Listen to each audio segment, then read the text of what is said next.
morning, guys. Today we are at the Bolivar's Park to do some interviews to foreign people. We hear the word democracy every single day. It is in our news feeds, our classrooms, and our political debates. But have you ever wondered why even the worst, most restrictive dictatorships try to use that specific words to justify their power? So, let's do it. The democracy uses a set of rules about who to cut a budget, or is it something deeper? To find the answer, we look back to the past.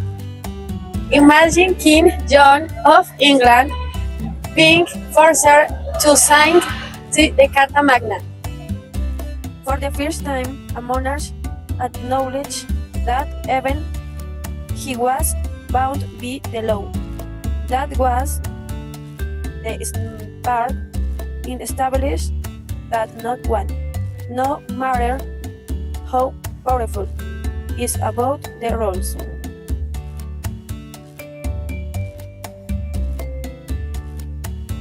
Democracy comes from the Greek word of demos, meaning the people. It is a core, it is a system where supreme power belongs to us. As Abraham Lincoln famously put it, it is a government of the people, by the people, and for the people. But truly understand what we are talking about, we have to start with a fundamental question.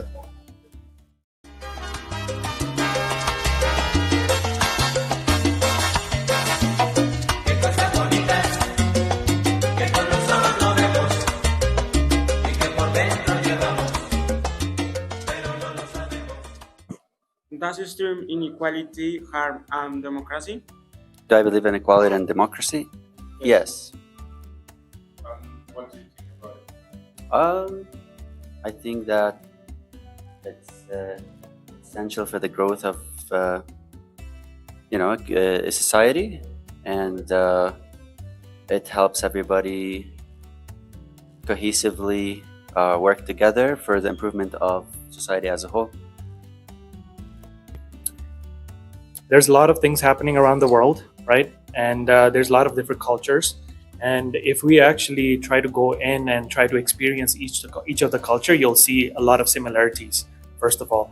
So that's where you know that equality is very important, right? And speaking about like democracy, as Meher said, it's very important for a country to actually progress. Does a lack of opportunity cause distrust in the government? And why? What do you think about that? Distrust in government in Colombia or in my home country? In your own country? In my own country, yeah. There are several reasons for distrust. Usually because politicians promise things before there is an election, and after the election you don't see the outcome. And it's basically the same if I think of friends who are from other countries than me. They always have the same kind of mistrust in the government. How does inequality prevent equal opportunities for everyone? Creates when there are inequality, we don't have the same chances in the life because we don't have the same education, we don't have the same money, the same background, and for example, if your parents have money to pay you a school, you will have more opportunities than if they can't. So though don't have a I'm looking for my word, but I think it's a chance to have background. Can someone participate in politics if they are struggling to survive? Yes, of course, everyone as a citizen right can participate in politics. It doesn't matter its socio-economical situation. Okay, thank you so much.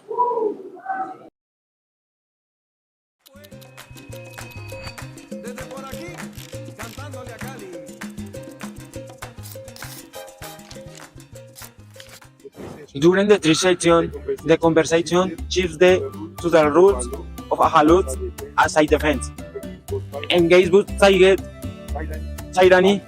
and allogonist. It was noted that in a democracy, no individual, regardless of the status or power, stays above the law. Its stability relies on two process, ensuring that legal procedures are public, explicit, and consistently applying to everyone. This interview the trailer the essential of words such as the prohibition of arbitrary searches, the right to speedy and public trident, and the protection against involuntary self-incrimination. These measures do not weaken the state, but rather ensure that the justice is being as a fair answers the public interest.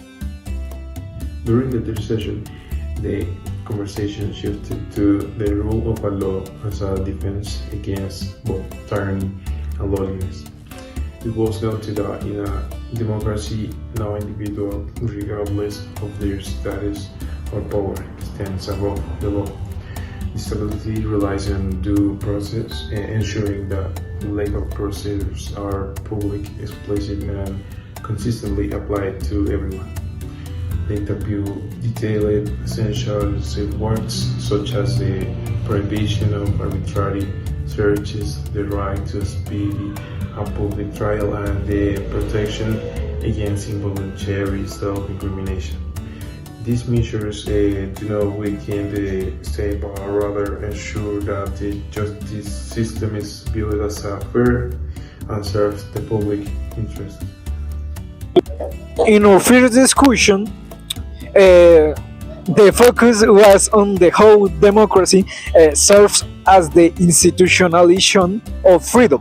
It was an emphasis that the term itself, derived from the Greek demos, underscores that supreme power must be vested in the people, whatever this power is they exercised directly in the small settings of or through elected agents in a large societies.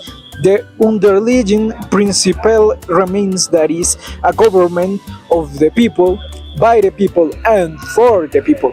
The interview highlighted that democracy is an evolving concept, shaped by a long and often turbulent history, requiring citizens to be the ultimate guardians of their own liberty. Citizenship involves not just rights, but also heavy responsibilities like education, civility, and a willingness to cooperate with those who hold different views.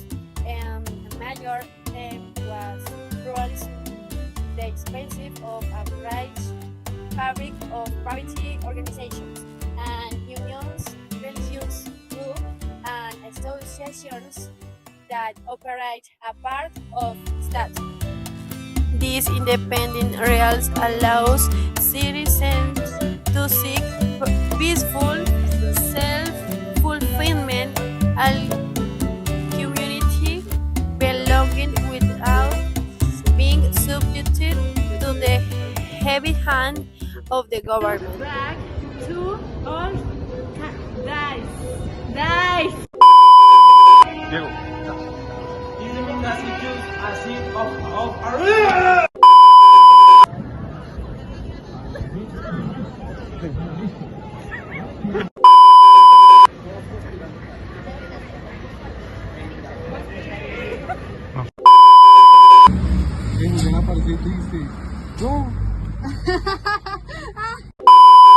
Gender equality and democracy.